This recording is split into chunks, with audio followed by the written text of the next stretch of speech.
Hi, everybody. This is Silvio Canto in Dallas, Texas on Tuesday, July the 21st. And welcome to our commentary. Well, it is hot here in North Texas. I think 102. And I'm talking to you about 3 to 3:30 in the afternoon. It is bad. It is really hot. So if you're in the Texas area, North Texas area, try to stay cool. Little swimming pool doesn't hurt, and just try to maintain as much as you can just that sense of hydration. Make sure you drink enough water and take good care of yourself. Probably not a good day to go jogging at 3 o'clock in the afternoon or 4 o'clock in the afternoon. I when it gets like this, I usually do my walking early in the morning, so I can at least stay away from this massive heat.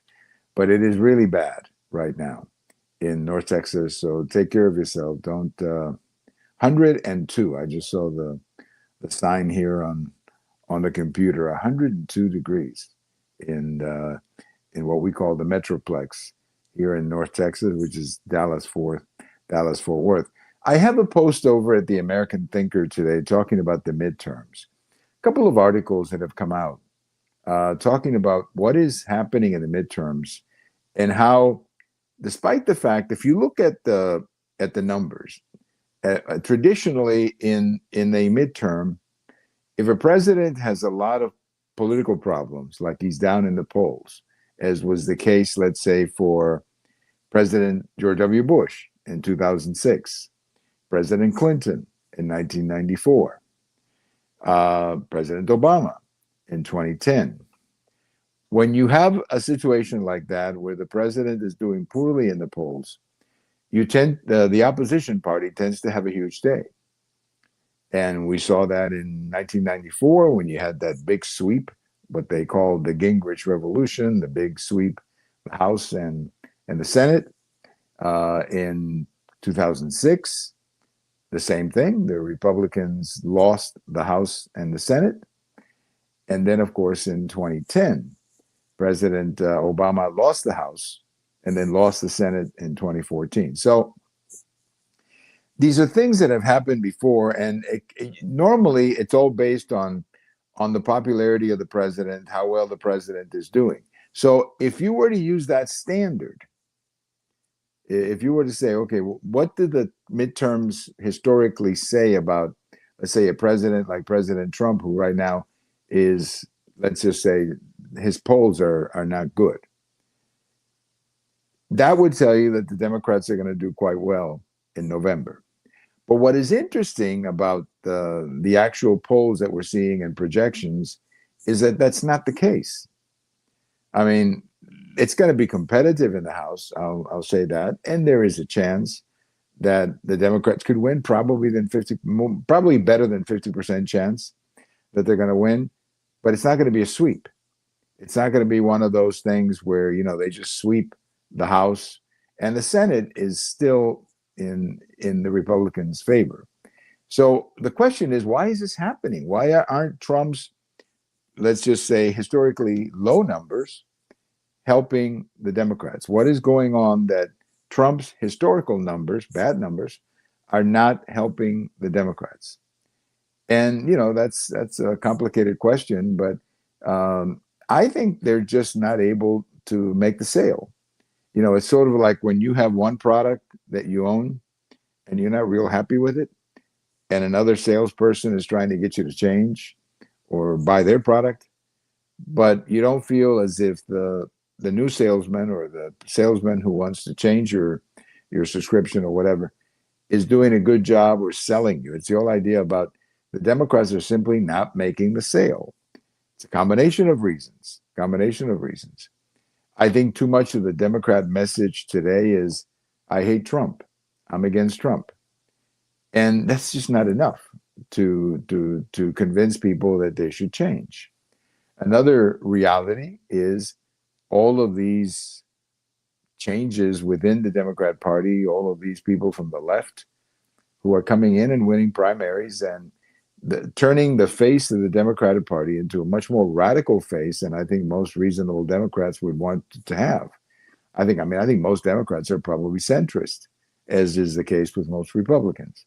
But in this particular case, the people who are on the news, the people that you're seeing on television, the people who are making noise on the Democrat side are, the mayor of New York City, the guy who's running for the Senate in Michigan or the primary. That's who's getting all the publicity. And a lot of the more centrist Democrats who are actually being defeated in primaries, they're going down. I mean, they're going down. They are projecting that there could be 6 more Democrats who go down in primaries here in the next 6 weeks, as a lot of states are having primaries now. So we'll see. But I think that's the problem. That's the problem, that you just don't have a coherent Democrat Party that could do, for example, what Gingrich did in 1994. If you remember, back in 1994, then Representative Newt Gingrich put together an effort, and it was something called the Contract with America, where he said, we're going to do these things if you vote for us. And, well, they voted for Gingrich and the Republicans, and most of those things were, in fact, implemented. They don't have anything like that because they're divided among themselves. They don't know what kind of party they want to be. They're still fighting for an identity. And I also feel that they spend too much of their time just criticizing Trump, and not enough of their time actually proposing something that would be an alternative to Trump. So we'll see. But again, anything can happen. As I said before, any of these things can change. But right now, you're not seeing you might say the kinds of numbers against Trump, at least in these elections, that is, that you've seen in other incumbent elections. So we'll see what happens. There's still plenty of time. You got July, mid-July, August, September, October. There's lots of time. There's at least 90 days to get this campaign going. But without question, the Democrats are not where they thought they were going to be. They're simply not gaining. Trump loses, but they're not gaining. And I'm not sure they understand why.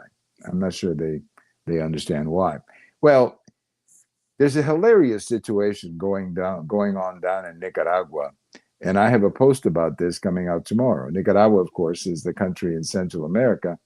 You may remember Ali North. Remember Colonel Ali North back in the late 80s, I think it was, and the Contras and all of that. Well, that's Nicaragua.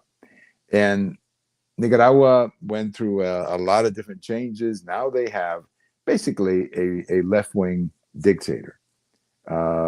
Ortega is his last name, and his wife is the vice president. So it's a really bad situation, but there's not much we can do about it, other than watch. So Ortega came out yesterday and said that they're not going to have any more elections. That in order to keep the opposition from winning, we're going to cancel elections. I mean, that's fascinating. In order to keep the opposition from winning, and what he means by opposition is, right-wing, pro-American people, that in order to keep them from winning, we're going to cancel elections, and there will be no more elections in Nicaragua. I'm not sure what more we can do than just complain. I mean, we're not going to invade Nicaragua. It's a very small country. I don't even know how much trade we do with them.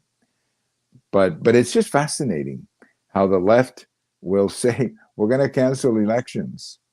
And we're going to cancel elections that the other side doesn't have a chance to win. Well, if you thought you could win, you would want to have an election. You get a lot of credibility by having an election. If you win an election, I mean, look at their neighbor, El Salvador. That country's doing great.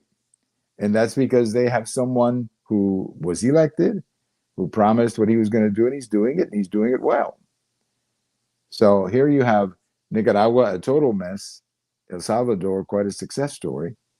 So I don't know what to say, other than these left-wing dictators are just an absolute joke, and how they hurt their country so much. That's the other thing. Well, we remember today on this day in history, Ernest Hemingway was born on this day in 1899. He passed away 1961. You know, I'm not a huge fan of his books, but he wrote a bunch of them. He wrote a bunch of them. And I remember that one, The Old Man and the Sea, the one about the Cuban fisherman. And honestly, I always thought that that book was a little boring, but you know, it became a very popular book. And I guess because it's in, you know, it's based in Cuba with a Cuban fisherman. Because you see, Hemingway lived in Cuba for quite a few years later in his life. I don't think he died in Cuba, but he was there for a lot of his later years. So he wrote that book about the old man and the sea. He also wrote the one about World War II or the Spanish Civil War, I should say, For Whom the Bell Tolls. That's a great story. For Whom the Bell Tolls. That is a great story about the Civil War, and I enjoy that one. I enjoy that one a lot. So Ernest Hemingway, we remember him today, looking back on this day in history. Have a wonderful day, everybody. Stay inside as much as you can. This is Silvio Canto in Dallas.